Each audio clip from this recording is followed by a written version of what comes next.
It all began on a beautiful spring morning in a village called Whistler in Canada. A pretty little village in the mountains of British Columbia. There was a cafe in the village with tables outside, and at one of these tables sat a young man. He finished his breakfast, drank his coffee, looked up into the blue sky, and felt the warm sun on his face. Nick Lortz was a happy man. The waiter came up to his table. "More coffee?" he asked. "Yeah, great," said Nick. He gave the waiter his coffee cup. The waiter looked at the camera on the table. "On vacation?" he said. "Where are you from?" "San Francisco," Nick said. He laughed. "But I'm not on vacation. I'm working. I'm a travel writer, and I'm doing a book on mountains in North America. I've got some great pictures of your mountain." The two men looked up at Whistler Mountain behind the village. It looked very beautiful in the morning sun. "Do you travel a lot, then?" asked the waiter. "All the time," Nick said. "I write books, and I write for travel magazines. I write about everything. Different countries, towns, villages, rivers, mountains, people." The waiter looked over Nick's head. "There's a girl across the street," he said. "Do you know her?" Nick turned his head and looked. "No, I don't." "Well, she knows you, I think," the waiter said. "She's watching you very carefully." He gave Nick a smile. "Have a nice day." He went away, back into the cafe. Nick looked at the girl across the street. She was about 25, and she was very pretty.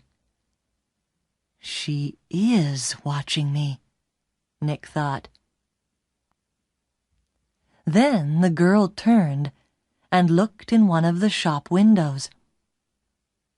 After a second or two, she looked back at Nick again. Nick watched her. "She looks worried," he thought. "What's she doing? Is she waiting for somebody?" Suddenly, the girl smiled. Then she walked across the street, came up to Nick's table, and sat down. She put her bag down on the table. The bag was half open. "Hi, I'm Jan," she said. "Do you remember me? We met at a party in Toronto." "Hi, Jan," said Nick. He smiled. "I'm Nick, but we didn't meet at a party in Toronto. I don't go to parties very often, and never in Toronto." "Oh," the girl said, but she didn't get up or move away. "Have some coffee," said Nick. The story about the party in Toronto wasn't true, but it was a beautiful morning, and she was a pretty girl. Maybe it was a party in Montreal or New York. The girl laughed. "Okay, maybe it was. And yes, I'd love some coffee." When she had her coffee, Nick asked, what are you doing in Whistler? Or do you live here?" "Oh, no," she said. "I'm just traveling through. And what are you doing here?" "I'm a travel writer," Nick said, "and I'm writing a book about famous mountains." "That's interesting," she said. But her face was worried, not interested, and she looked across the road again. A man with very short white hair walked across the road. He was about 60 years old, and he was tall and thin. The girl watched him. "Are you waiting for someone?" asked Nick. "No," she said quickly. Then she asked, "Where are you going next, Nick?" "To Vancouver for 3 or 4 days," he said. "When are you going?" she asked. "Later this morning," he said. There was a letter in the top of the girl's half-open bag. Nick could see some of the writing, and he read it because he saw the word Vancouver. "And we can meet at the Empress Hotel, Victoria, Vancouver Island, on Friday afternoon." So she's going to Vancouver too, he thought. Suddenly the girl said, "Do you like movies?" "Movies? Yes, I love movies," he said. "Why?" "I know a man, and he loves movies and going to the cinema," she said slowly. "People call him Mr. Hollywood." She smiled at Nick. "Can I call you Mr. Hollywood too?" Nick laughed. "Okay," he said. "And what can I call you?" She smiled again. "Call me Mystery Girl," she said. "That's a good name for you," said Nick. Just then, the man with white hair came into the cafe. He did not look at Nick or the girl, but he sat at a table near them. He asked the waiter for some breakfast. Then he began to read a magazine. The girl looked at the man, then quickly looked away again. "Do you know him?" Nick asked her. "No," she said. She finished her coffee quickly and got up. "I must go now," she said. Nick stood up too. "Nice to—" he began, but the girl suddenly took his face between her hands and kissed him on the mouth. "Drive carefully, Mr. Hollywood. Goodbye," she said with a big, beautiful smile. Then she turned and walked quickly away. Nick sat down again and watched her. She walked down the road and into a big hotel. Now what, thought Nick, was that all about? The man with white hair watched Nick and waited. After 4 or 5 minutes, Nick finished his coffee, took his books and his camera, and left the cafe. His car was just outside the girl's hotel, and he walked slowly along the street to it. The man with white hair waited a second, then quickly followed Nick. From a window high up in the hotel, the girl looked down into the road. She saw Nick and the man with white hair about 50 yards behind him. Nick got into his car, and the man with white hair walked quickly to a red car across the street. 5 seconds later, Nick drove away in his blue car, and the red car began to follow him. When the girl saw this, she smiled, then went to put some things in her travel bag. That evening, in his hotel room in Vancouver, Nick could not stop thinking about the girl in the Whistler Cafe. Why did she come and sit with him? She didn't know him, and that story about a party in Toronto wasn't true, and she was worried about something. But what? And that kiss! It was nice, of course, but why did she do it? Maybe she liked my face, Nick thought, or my brown eyes. But I'm not going to see her again, so it doesn't matter. Forget it. He put some money in his pocket and went downstairs to the hotel restaurant. But there were no free tables, so he walked down to Gastown and found a restaurant there. After dinner, he went for a walk.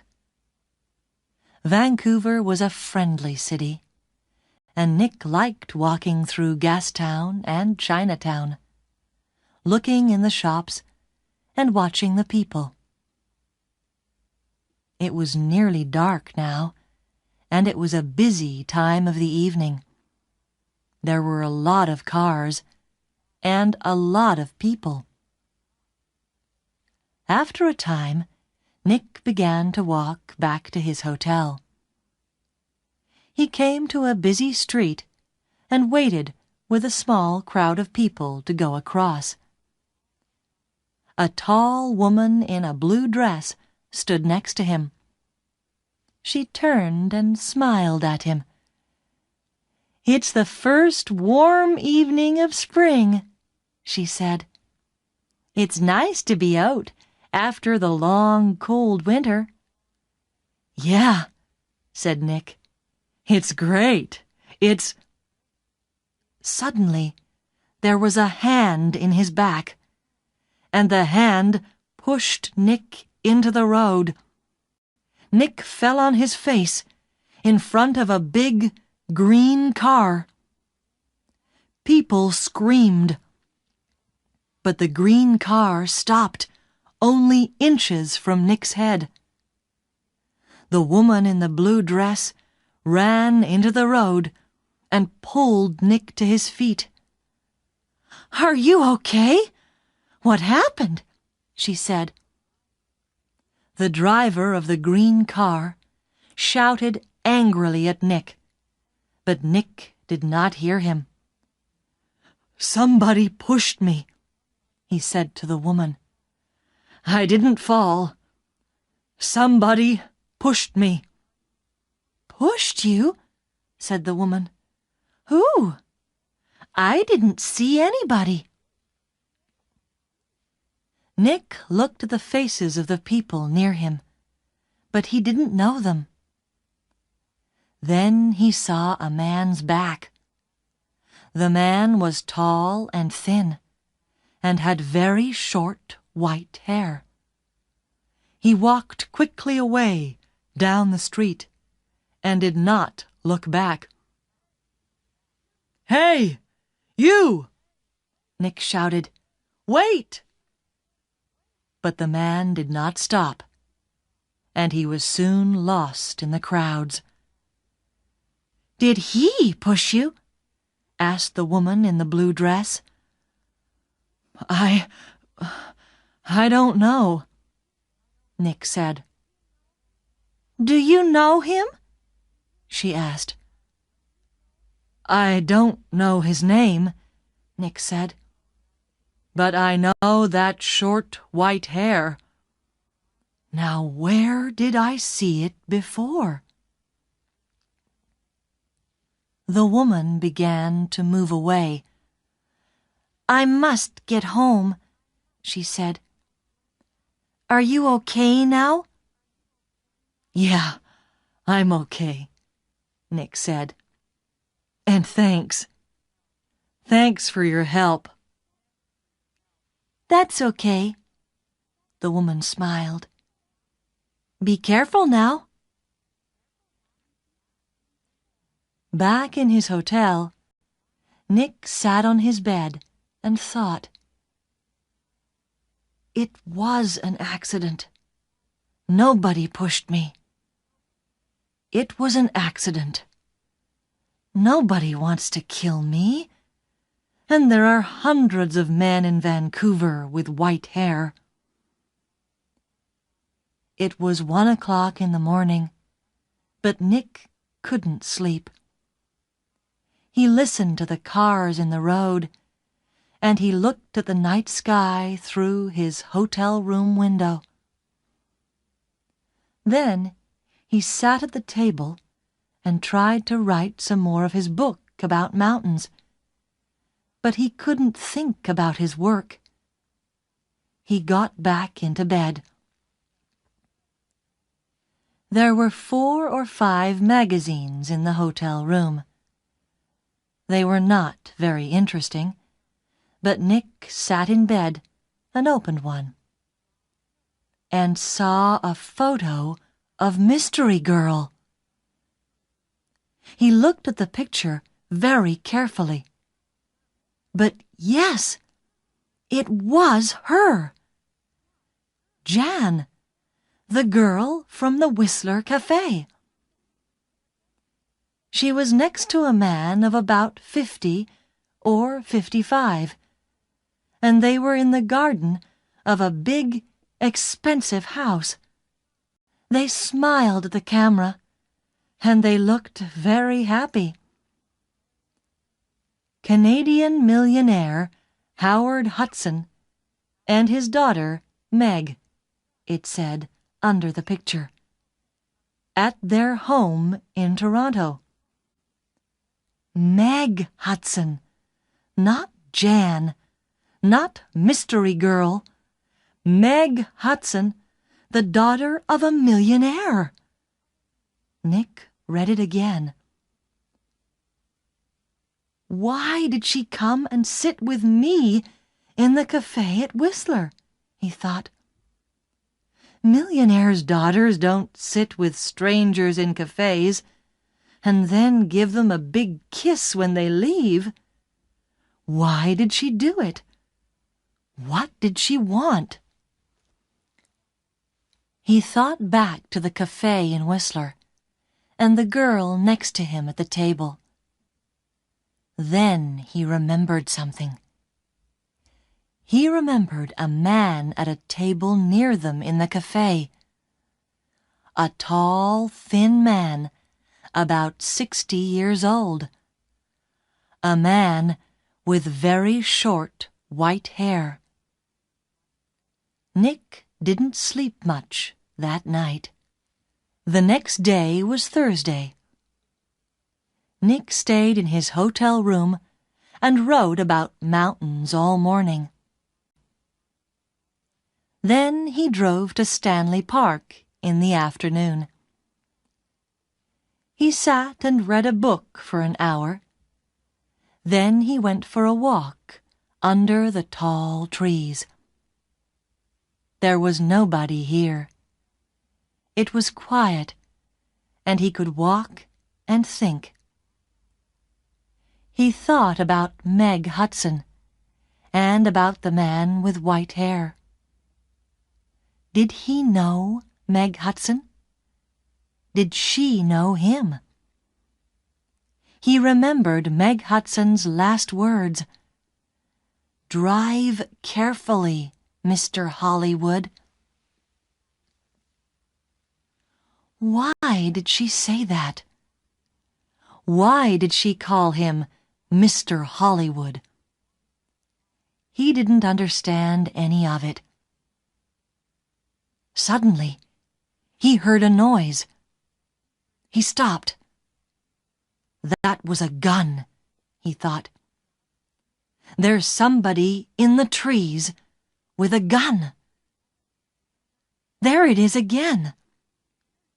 Then something hit the tree over his head. Somebody's shooting at me, Nick thought. He turned and ran.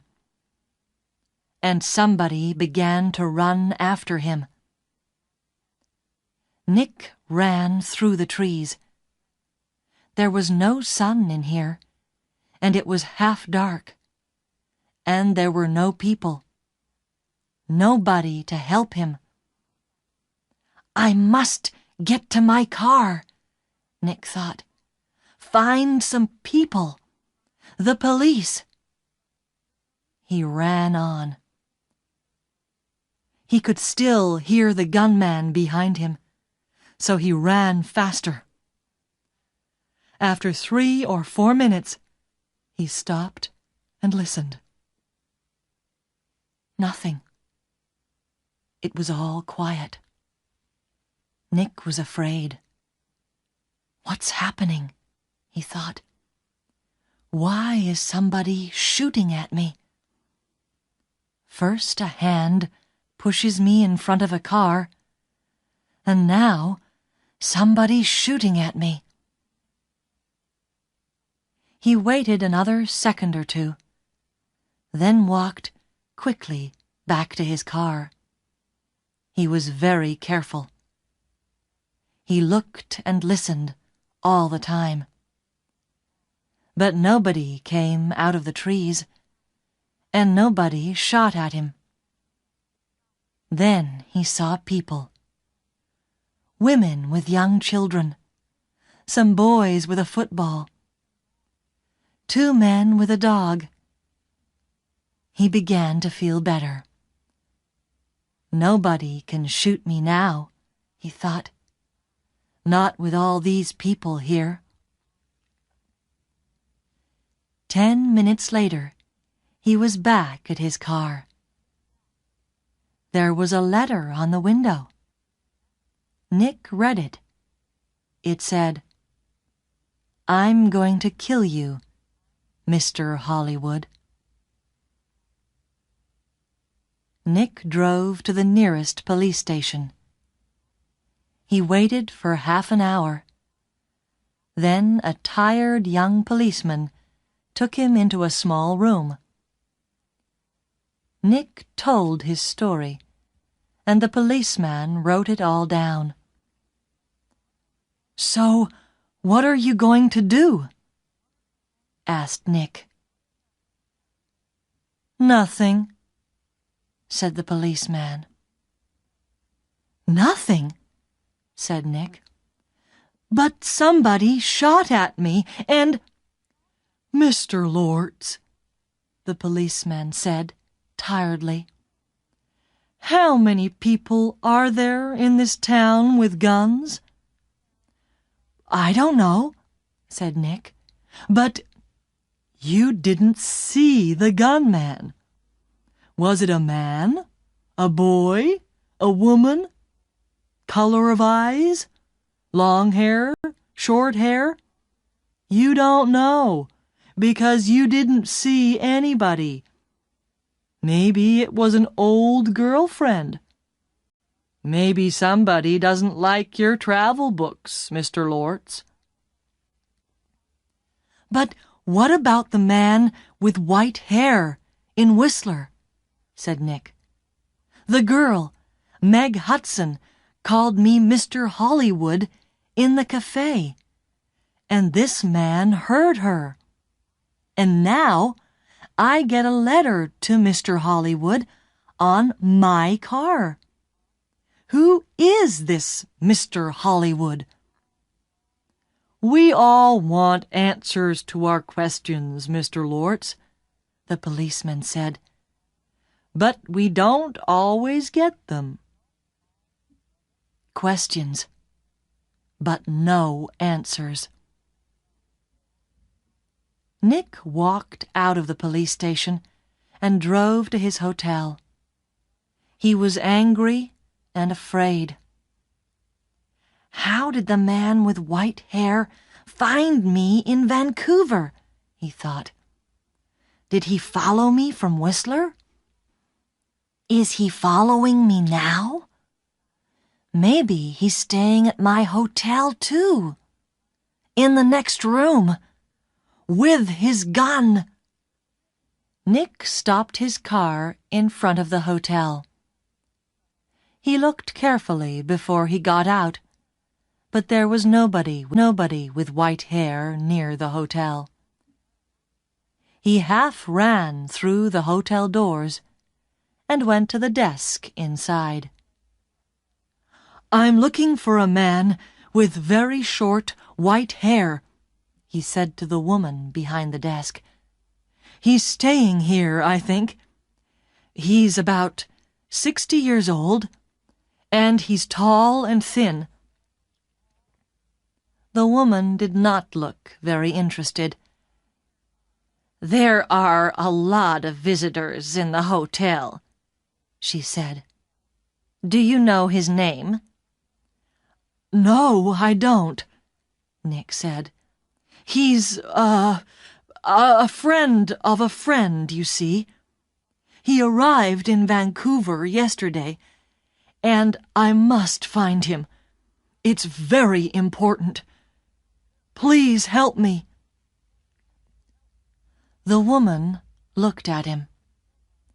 There are 350 rooms in this hotel, she said, and maybe 30 or 40 men with white hair.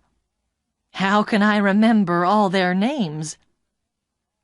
She turned away to answer a telephone call. Nick walked away from the desk.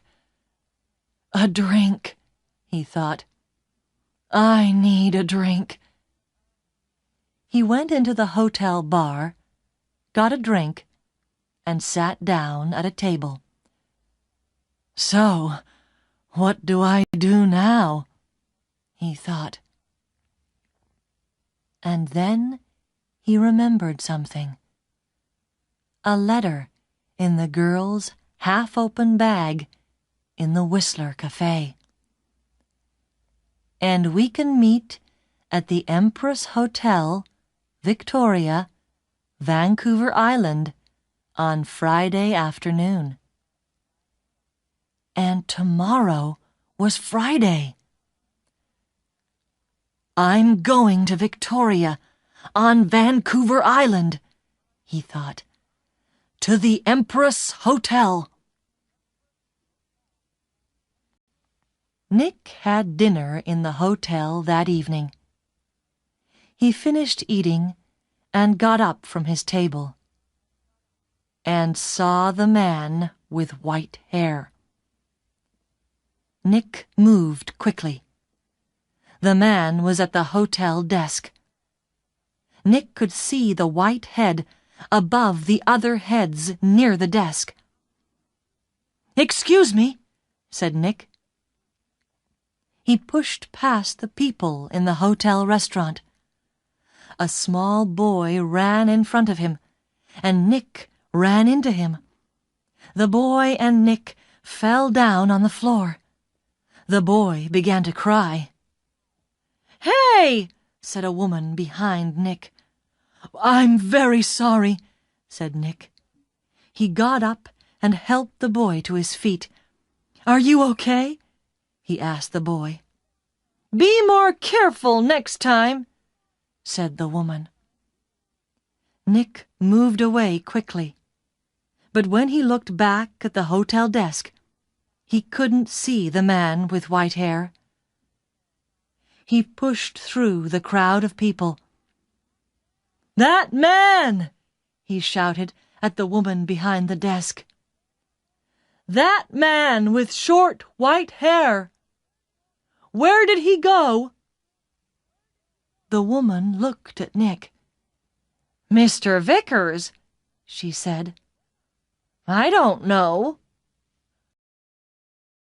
"Vickers? Is that his name?" said Nick. "What's his room number?"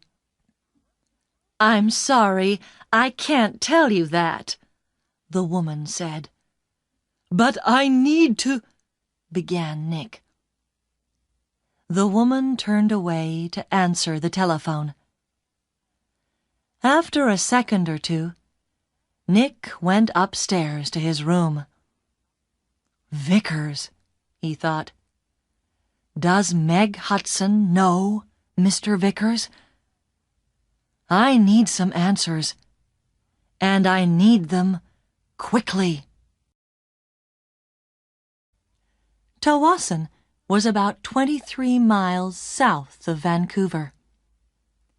Nick drove there in his car the next morning for the 1 o'clock ferry to Vancouver Island. Every 5 minutes, he looked behind him.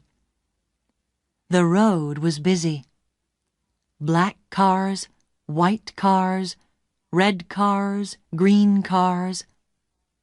Maybe Vickers was in one of them. At Tawasin, Nick drove his car onto the ferry. There were a lot of cars and crowds of people. Nick got out of his car and walked up and down the ship.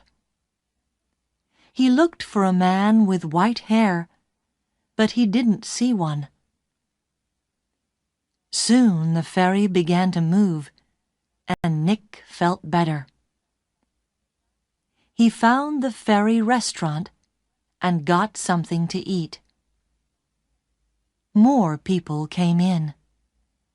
Nick looked at the faces of all the older men. Some had hats on, so he looked for somebody tall and thin. But there was nobody. Maybe he's not on the ferry, Nick thought. Maybe he's back in Vancouver. Later, Nick walked around the ship again. Once, he thought he saw the man with white hair in the crowds, but he could not be sure. 90 minutes after leaving Tawasin, the ferry arrived at Swartz Bay on Vancouver Island, and Nick went back down to his car.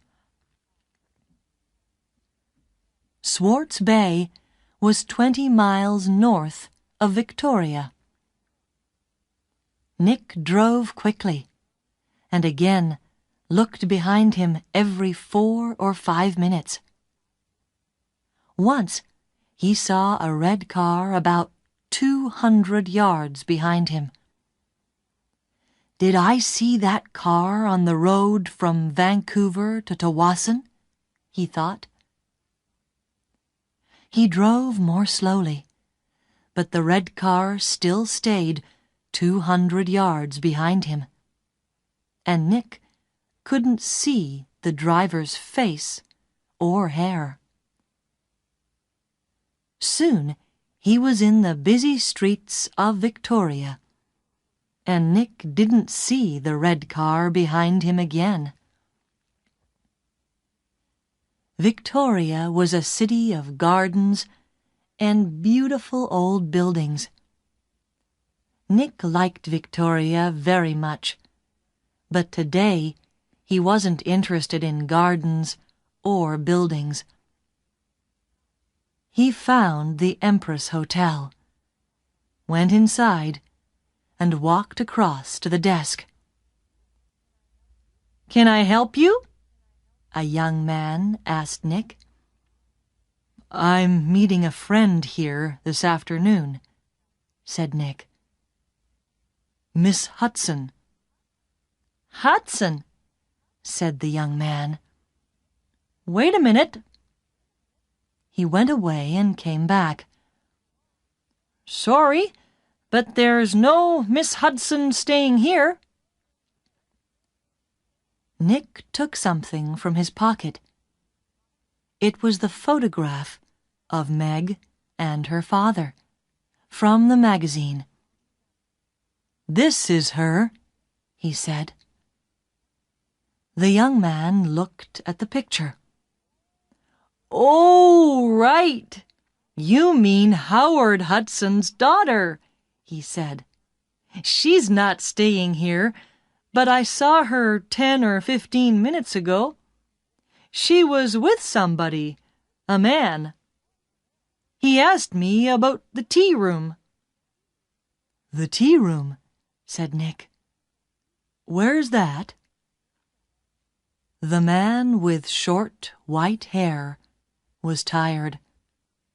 He couldn't sleep and he couldn't eat. He thought about only one thing all the time. He drove and he watched, and he waited and he followed. When he drove into Victoria, the streets were busy, and suddenly he lost the blue car in front of him. Angrily, he drove around the city, past all the big hotels. "I must find him," he said. "I must do it today." Then he saw the Empress Hotel, and in the street outside it, a blue car. He drove past the hotel, left his car, and ran back down the street. He went across the road and walked past the downstairs windows. There was a big room with tables and chairs and a lot of people. He looked carefully at all the faces. "There she is," he said suddenly. There were 2 men with the girl. He couldn't see their faces, only the backs of their heads, but one of the men was in a green shirt. "Mr. Hollywood," the man said, and smiled. "Goodbye, Mr. Hollywood." People in the street turned to look at him, but the man did not see them. He walked up to the doors of the hotel and put a hand into his pocket. Inside, the gun was cold and hard. Nick looked through the doors of the tea room in the Empress Hotel. Meg Hudson sat at a table with a man. The man was about 30, or maybe a year or 2 younger. He was tall and brown from the sun. He wore a white shirt, white trousers, and white shoes. He said something to Meg, and she laughed. She looked very happy. A waiter came up to Nick. "Can I get you some tea?" he asked. "No, thanks," said Nick. "I'm with the 2 people over there." And he walked across to Meg's table. "Hello, mystery girl," said Nick. "Remember me? We met at Whistler. Your name was Jan then, but maybe today it's Meg Hudson." Meg Hudson looked up at him. "Oh!" she said, and her face went red. "Who is this, Meg?" asked the man. "This is Nick," said Meg. "He's a writer. Nick, this is Craig Winters." "Sometimes called Mr. Hollywood?" said Nick. "Maybe. But how did you know that?" asked Craig Winters. "I guessed," said Nick. "And I think I'm beginning to understand. Can I ask you a question, Mr. Winters? Does somebody want to kill you?" Craig Winters' face went white. "Kill me? What are you talking about?" asked Meg. "Before I tell you, answer this question, please," said Nick. "You called me Mr. Hollywood in Whistler, and you wanted the man at the next table, the man with white hair, to hear you. Is that right?" Meg Hudson did not answer at first. Then she said quietly, "Yes." "Why?" asked Nick. "I wanted him to follow you, and not me." "Why?" Nick asked again. "I think he's a detective," said Meg. "And I think he's working for my father. I saw him soon after I left Toronto. He followed me." Meg put her hand on Craig Winters' arm. "My father doesn't like Craig. A month ago, he told me not to see Craig again. I'm not happy, and he knows that. I think he guessed that I'm meeting Craig. And now he wants to find Craig and stop him seeing me." "Stop him," said Nick. "Or kill him." "No," Meg Hudson said. "Daddy doesn't—" "The man with white hair pushed me in front of a car in Vancouver," Nick told her. "And he shot at me in Stanley Park." "What?" said Meg. Tell me about this man with white hair," Winters said suddenly. Nick looked at him. "He's about 60, and he's tall and thin," he said. "Do you know his name?" asked Winters. "Vickers," said Nick. Craig Winters suddenly looked ill. Did he follow you to Victoria? Did he follow you here?" "I don't know," said Nick. He watched Winters. "You're afraid of him. Why? Why does this man Vickers want to kill you, Winters?" Before Craig Winters could answer, Meg's face went white. "Oh, no!" she said. "Look! Look over there! By the door!" Nick and Craig Winters turned to look. At the door of the tea room stood the man with white hair. He looked up and down the room, and then he saw them and began to walk across to their table. His hand was in his pocket. For a second or two, the three people at the table did not move. Then Craig Winters jumped to his feet. "That's Mr. Hollywood!" he screamed. "That man there!" And he pointed at Nick. The man's hand came out of his pocket with a gun. "This is for Anna!" he shouted. Nick moved very fast. The tea table went over, and Nick was down on the floor in a second. The shot went over his head, and Meg screamed.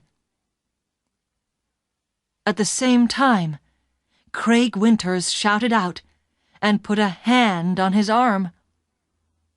There was blood on his white shirt. Then more people began to scream, and 2 waiters pulled the man with white hair down onto the floor. "Get the police!" somebody shouted. It was 7:30 p.m. Nick and Meg were in a room at the police station. The man called Vickers was in a different room with 3 detectives. There was a doctor with him, too. Craig Winters was at the hospital. The door opened, and a detective came in with 2 cups of coffee. He put them down on the table and turned to go out again. "Detective Edmonds," Meg said, "did the hospital call? Is Craig going to be all right?" "Winters," Detective Edmonds said. "Yes, he's going to be okay." "Can I call the hospital now?" asked Meg. "I'd like you to wait," said Edmonds. "Detective Keat is going to be here in a minute. He's just coming from the airport and—" He looked through the open door. "Ah, here he is now." A second detective came into the room, and behind him was a tall man with dark hair.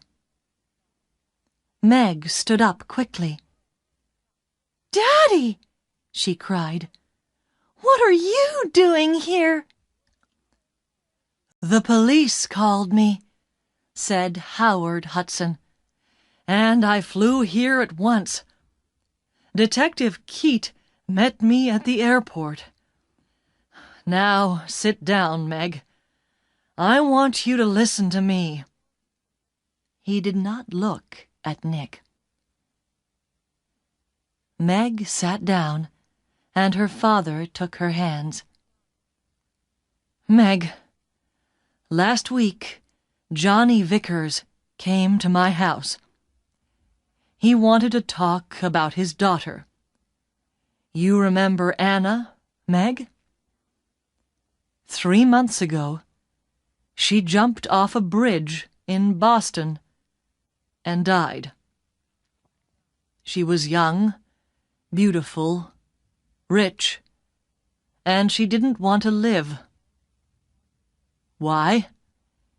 Because she loved a man, and the man took her money, ran away, and left her. And the man was called—" "No!" said Meg. "No!" "Yes, Meg. Yes.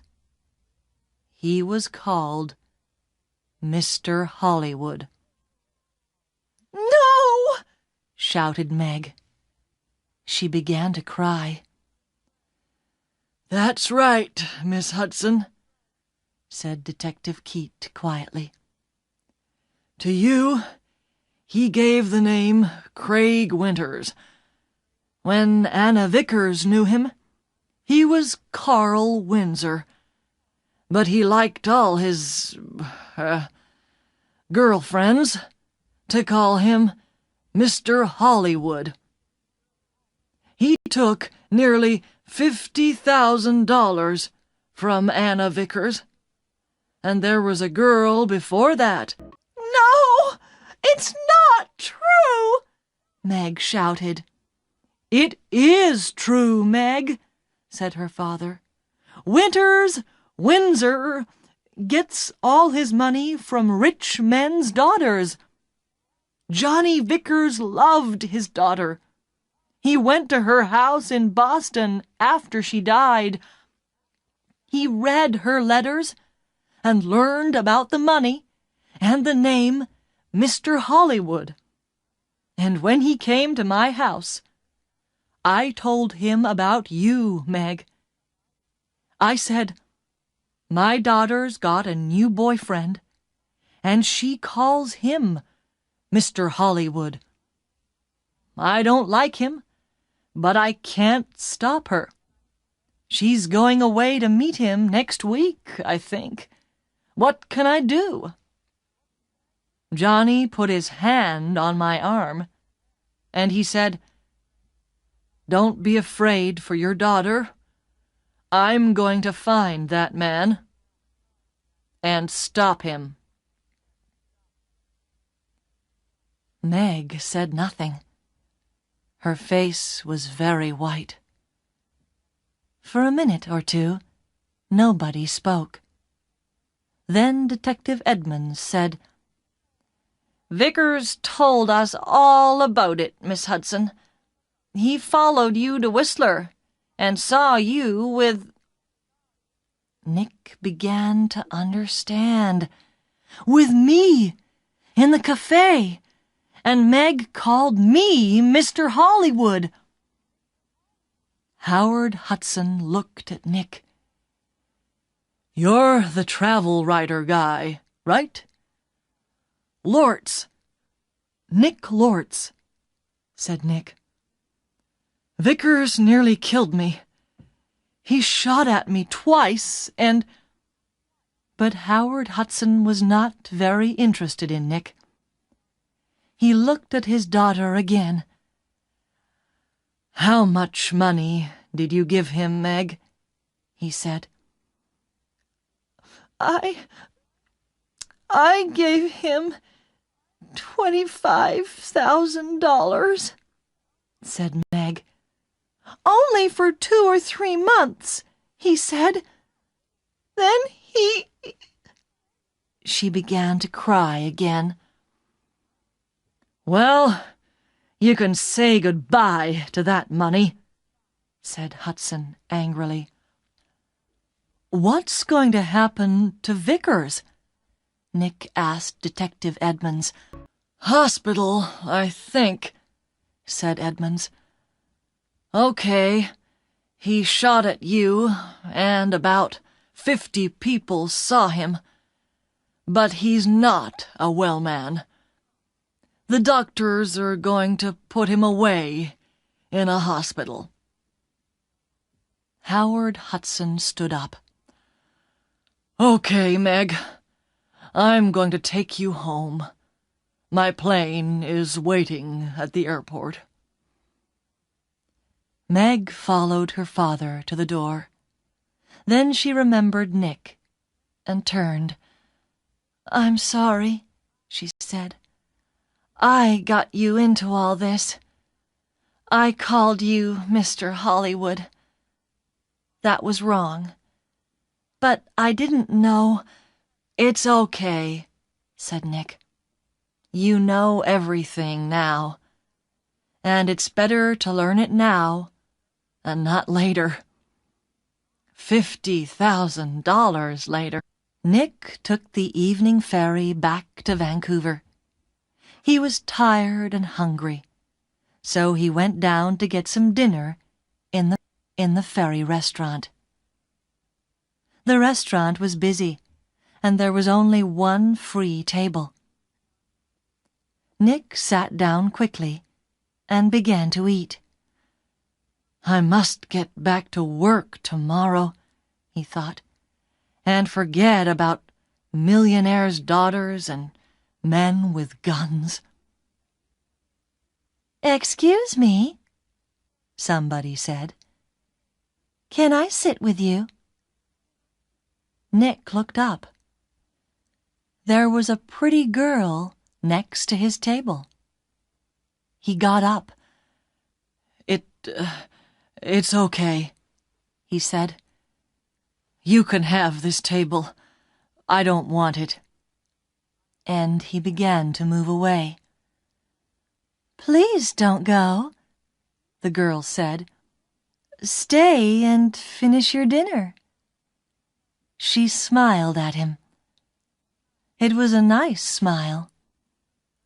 But Nick knew all about nice smiles. "I'm not hungry," he said. And he walked quickly out of the restaurant.